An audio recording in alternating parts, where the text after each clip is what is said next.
अनीता ने फोन पर अपनी माँ से कहा, माँ, मैं बहुत थक गई हूँ घर संभालते संभालते। यहाँ मेरी थकान किसी को नजर नहीं आती। कुछ दिन आराम करना चाहती हूँ। सोच रही हूँ कुछ दिनों के लिए अपने मायके आ जाऊं। आते हुए अपने बच्चों को भी साथ ले आऊंगी, वे वहीं से स्कूल चले जाएंगे। आखिर एक ही शहर में ससुराल और मायका होने का कुछ तो फायदा मिले। सरिता जी ने दूसरी तरफ से कहा, हाँ बेटा, जब तेरी इच्छा हो आ जाना, आखिर ये तेरा भी तो घर है। ठीक है माँ, तो मैं कल ही आ जाऊंगी, अनीता खुश होकर बोली।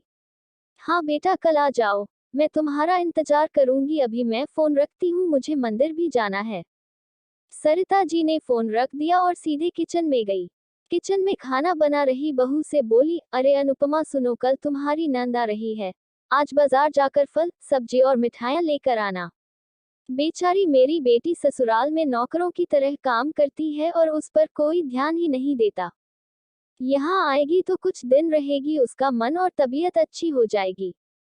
सास के मुंह से ऐसी बातें सुनकर अनुपमा का चेहरा उतर गया। वह मन ही मन सोचने लगी, काश आपको मेरी थकावट भी नजर आती। मैं भी दिन रात झाड़ू पोछा, बर्तन, खाना बनाना, मार्केट जाना और हर वह काम करती हूँ जिससे हमारे परिवार वालों को कोई दिक्कत ना हो। काश आप मुझ पर भी ध्यान दे पाती। आपकी बेटी तो जब मन में आता है तब यहाँ आ जाती है, लेकिन मैं साल में एक बार ही अपनी माँ के पास जाती हूँ, तब भी आपको प्रॉब्लम होती है। मैं भी इंसान हूँ, मेरा भी मन है, मुझे भी लगता है अपने माँ के पास जाकर थोड़ा आराम करूँ, सुख दुख की दो चार बातें करूँ, अपना मन हल्का करूँ। भगवान, अब तुम ही कुछ करो ताकि मेरी सास की आंखें खुले और उसे मेरी थकावट भी नजर आए। शाम तक भगवान ने जैसे अनुपमा की सुन ली और उसकी नंद का फोन आया। नंद ने अपनी माँ से कहा कि उसकी सास ने उसे मायके आने के लिए मना कर दिया है, इसलिए इस बार वो नहीं आ सकती। सरिता जी बोली, ऐसे कैसे मना कर दिया? पहले तो कभी वह तुम्हें आने के लिए नहीं रोकती थी, इस बार भला क्या हो गया? लाओ मेरी बात कराओ उन्हें, मैं समझती हूँ। नम्रता ने फोन अपनी सास को दिया। सरिता जी ने कहा, नमस्कार समधन जी, आपसे कुछ कहना था।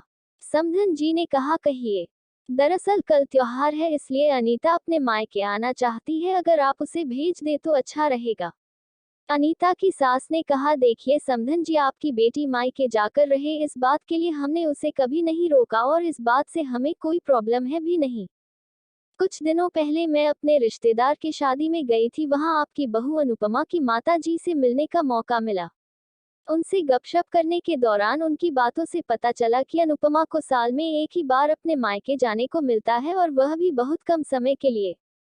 मुझे लगता है आपको पहले अनुपमा को उसके मायके भेज देना चाहिए और वह जब मायके होकर आ जाएगी तो मैं अनीता को आपके पास भेज दूंगी। एक बहुत जरूरी बात जो मुझे लगता है कि आपको समझ लेनी चाहिए।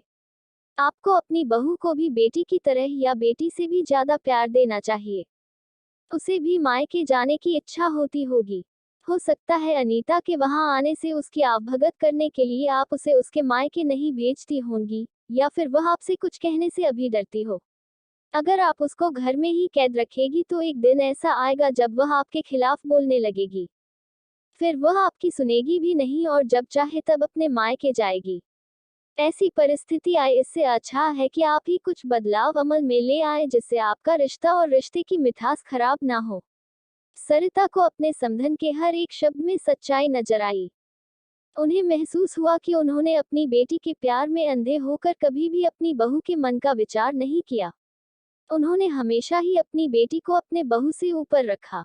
दूसरी तरफ अनीता भी अपनी भाभी के बारे में हो रही इस बातचीत को सुन रही थी। उसने भी रियलाइज किया कि वह कभी भी अपनी भाभी के साथ ठीक से बात नहीं करती और जब जब वह अपने मायके जाती है तो भाभी थोड़ी उदास रहती है। सरिता जी ने अपनी बहू को बुलाया और उसे कहा कि अनुपमा कुछ दिनों के लिए अनीता नहीं आने वाली है, इसलिए पहले तुम अपने मायके होकर आओ। ये सुनते ही अनुपमा का चेहरा खिल गया, क्योंकि यह पहली बार था जब उसकी सास ने सामने से उसे अपने मायके जाने के लिए कहा था। अगले दिन अनुपमा अपने मायके गई और इस बार एक दो दिन नहीं, पूरे हफ्ते भर रहकर आई। अपने माँ बाप से, अपने रिश्तेदारों से मिलकर आई और जब वह लौटकर आई तो उसका चेहरा खिला हुआ था, उसकी आंखें चमक रही थी। अनुपमा के आने के बाद अनीता भी अपने मायके आई और इस बार वो खुद सामने से अपनी भाभी से खुशी खुशी मिली और अच्छे से बात की। अनीता ने अपनी माँ से बात करके उन्हें भी अच्छे से समझने में मदद की वह कहीं ना कहीं अनुपमा के साथ गलत व्यवहार कर रहे थे। दूसरी तरफ अनुपमा अपने ससुराल वालों के बदले रवैया से बहुत खुश थी। अब वह खुशी खुशी सबका ध्यान रखती और हर काम प्यार से करती। वह ध्यान रखती कि कोई भी ऐसी बात या काम ना करे जिससे घर में तनाव का माहौल पैदा हो। सरिता जी अपनी बहू को खुद ही समय समय पर मायके भेज दिया करती। एक छोटे से बदलाव ने सास बहू और भाभी नंद के बीच की कड़वाहट को दूर कर दिया और रिश्तों को और भी ज्यादा मीठा और मजबूत कर दिया।